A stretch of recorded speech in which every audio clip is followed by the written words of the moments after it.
નમસ્કાર. સૌથી પહેલા તો હું તમને એટલું કહી દઉં કે વિડીયો વધુમાં વધુ શેર કરી દેજો, દરેક લોકો સુધી પહોંચે, અને ખાસ કરીને તમારી આસપાસ જો મોદી ભક્તો રહેતા હોય ને તો એમને તો જરૂર બતાવજો. હવે મારે વિડીયોની શરૂઆત કરવી છે. વિડીયો થોડો નાનો જ છે, બહુ લાંબો નથી, એટલે થોડો સમય કાઢીને પૂરો સાંભળો. આજે ફરી એક વખત આપણે અંધભક્તો મોદી ભક્તોને બર્નર લગાવડાવવાની છે. હવે દિલ્હીની અંદર ચૂંટણી ચાલી રહી છે, પ્રચાર પ્રસાર જોર શોરમાં ચાલે છે. આવનારી 5 તારીખે દિલ્હીમાં ચૂંટણી છે.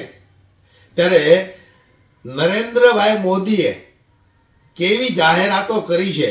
જો કે દિલ્હીની જનતા તો સમજુ છે, એને ખબર છે કે નરેન્દ્ર મોદીને ખોટું બોલતા સિવાય બીજું કાંઈ આવડતું નથી, ફેંકા ફેંકી કરતા સિવાય બીજું કાંઈ આવડતું નથી. એટલે એ લોકો એની વાતોમાં આવવાના જ નથી. એ લોકો તો એની વાતોમાં આવવાના જ નથી. આ ગમે એટલા ગલોટિયા મારે ને તોય. પણ આ લોકોએ આજે એક સંકલ્પ પત્ર જાહેર કર્યો છે. જો હવે બરાબર સાંભળજો, અને હજી એક વખત કહી દઉં, વિડીયોને શેર કરી દો. આસપાસમાં જો ગોબર ભક્ત દેખાય તો એમની બોચી પકડીને દેખાડો. દિલ્હીની અંદર ભારતીય જનતા પાર્ટીએ સંકલ્પ પત્ર જાહેર કર્યો છે. હવે એની અંદર શું શું છે તો કે અમે દિલ્હીની અંદર દરેક મહિલાઓને દર મહિને ₹2500 આપીશું. વાહ, બજાવો તાલી ભક્તાણીઓ, તાલી બજાવો. દિલ્હીની અંદર અમે 300 યુનિટ વીજળી મફત આપીશું. લે, એ તો તમારા હમણાં કઈ કેજરીવાલ આપે જ છે. એ કઈ તમે નવી નવાઈની જાહેરાત નથી કરી. એ તો કેજરીવાલ છેલ્લા 5 વર્ષથી આપે છે. દિલ્હીની અંદર અમે મહિલાઓને બસમાં મફત મુસાફરી કરાવીશું. લે, બજાવો તારી. એ કેજરીવાલ કરાવે છેલ્લા 5 વર્ષથી. એમાં કાંઈ તમે નવી નવાઈના ડીંડક નથી મારી દીધા. નરેન્દ્રભાઈ મોદી કંઈક નવી જાહેરાત હોય તો લાવો, બાકી કોકનું થૂકેલું તમે ચાટો, એમાં મજા ન આવે યાર.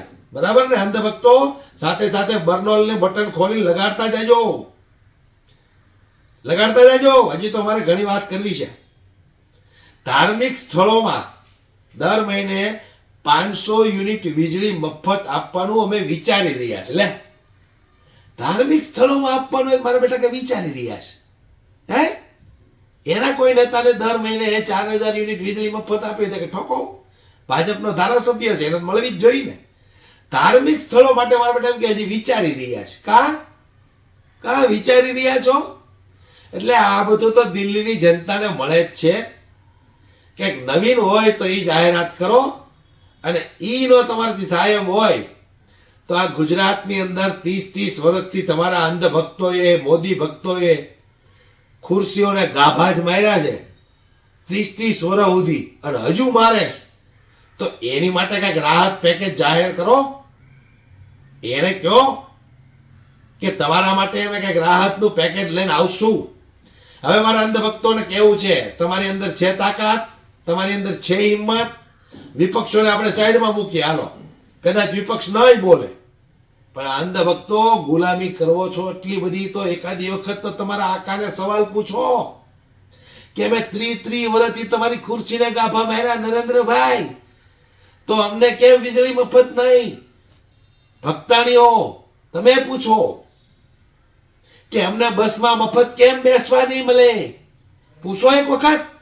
આ જલારામ બાપાના અવતારને, વિષ્ણુના અવતારને પૂછો કે 30 વર્ષથી અમે તમારી ભક્તિ કરતી આવી છીએ, તમારી બહેનું. તો એકાદી વાર તો તમારા ભાઈને સવાલ પૂછો કે ગુજરાતમાં આ બધું કેમ નહીં, દિલ્હીમાં શું કામ? હે, પૂછો, મજા આવશે. અને સ્ટોલ લગાડીને આંચું ફૂટી ગઈ છે કયેક ભક્તાણીઓની. કયેકને તો વિધવા સહાય યોજના નહીં મળતી હોય, એનું જે પેન્શન આવે 1000-1200 રૂપિયા, એ નહીં મળતું હોય, અને ન્યા વળી 2500 ની જાહેરાત કરે. લે, તો ગુજરાતની ભક્તાણીઓ અને દિલ્હીની ભક્તાણીઓ આ બે અલગ અલગ છે? હે, એટલે ભક્તાણીઓ જાગો અને તમારા ભાઈને સવાલ પૂછો તમારા ભાઈને, તાકાત હોય તો. અને ગોબર ભક્તો જે ગુલામ બની ગયા છો તમે, એને પણ કહું છું, તમે પણ સવાલ પૂછો કે આકા અમે તો તમારી એટલી બધી આરતી કરીએ છીએ, આટલા બધા ખુરશીને ગાભા મારીએ છીએ સભા હોય ત્યારે, તો અમને 300 યુનિટ વીજળી મફત કેમ નહીં? હે, કેજરીવાલ આવ્યા હતા ત્યારે તો કે મફતની રેવડી છે, લે તો આ મોટો રેવડો આપ્યો દિલ્હીમાં, લઈ લ્યો. હે, પણ દિલ્હીની જનતા જાગૃત છે. આની ફેંકા ફેંકી વાળી વાતોમાં નો આવે. એ દિલ્હીની જનતા. અહીંયા ગુજરાતની જનતા ગલોટિયા મારવા મળે. 2000 રૂપિયાનો હપ્તો આપે 4 મહિને, ત્યાં તો ખેડૂતો લાડુ પાડવા મળે. લઈ લો, હવે કરો એકાદી વાર તો સવાલ કરો, મરદના પેટનો બની કરો ને, ખબર પડે તમને કે દિલ્હીમાં મફત, ગુજરાતમાં કાંઈ નહીં. હે, કારણ કે એને ખબર પડી ગઈ છે કે આ ગુજરાતીઓ ખમીરવંતી છે, અને જરાક ખમીરવંતી કહેતા તો ગુજરાતીની છાતી ફૂલાઈ જાય. લે, ખબર નહીં હોય ને કે આ ગુજરાતીઓને હવે અમુક ને તો એટલી ભી પડી ગઈ છે કે બિચારા ચડ્ડી 2 દી એકવાર ધોવે છે. કઈકની ચડ્ડીઓ કાળા પડી ગયા હોય તો હજી ભક્તિ કરતા બંધ નથી થતા. આ ખમીરવંતી કરીને તમારા ધોતિયા અને પાટલું ને ચડ્ડીયું બધું ખાઈ લેવાનું છે. યાદ રાખજો તમે. આ ભાવેશ ધામેલિયા તમને યાદ ના આવે ને તો મને કહેજો.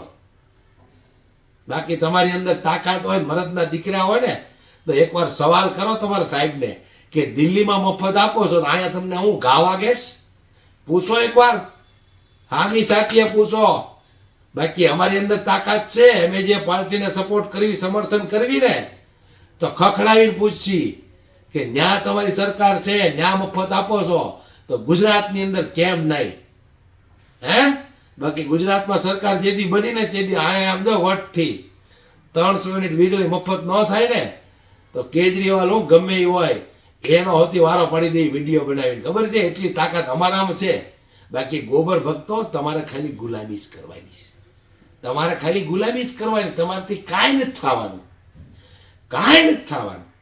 આ તમારા આકા તમારી કિડની હોત ખેઈ લે ને તો તમે દાંત કાઢતા આપી દેવો. હવે લઈ લો 300 યુનિટ વીજળી મફત. હે, હું તો એમ કહું છું, હજી આ વીજળીનો ભાવ વધવો જોઈએ, આ નિશાળોમાં ફી વધવી જોઈએ, એટલે ખબર પડે બધાને કે આટલી મોંઘી ફી છે, છોકરા ભણાવવા કેમ? સરકારી સ્કૂલ તો રહેવાની જ દીધી. હે, એટલે હવે શું કરવાના છે? પૂછો. આકાને સવાલ તો પૂછવો જ પડશે તમારે. એકવાર તો હિંમત કરો, મરદના દીકરા થઈ. આમ ધક્કો બહુ કોમેન્ટમાં આવો છો ગાયું લખવા મારા વિડીયોમાં. એકાદી વાર ન્યા પૂછો ને, સવાલ કરો ને. બોલીનો એક કાંઈ નહીં, પત્ર લખો. ભક્તાણીઓ તમને કહું છું, પત્ર લખો તમારા ભાઈને. પણ નહીં, ટોટલ ગુલામ, 100% 100% ગુલામ. બરાબર ને? કરો ગુલામી કરો. પણ અગાશી ચડ્ડી હુકો ને ચીપટા બરાબર ભરાવજો, ન કરી ન્યાચીને વહી જાય. પહેરેલી તો ગાયબ થઈ જાય, ખબર નહીં રે, પણ ન્યાચીને વહી જાય. દોસ્તો, વિડીયોને ખૂબ શેર કરો જેથી કરીને અંધભક્તોને બરનો લગાવી હોય તો ફટાફટ લગાવી લે.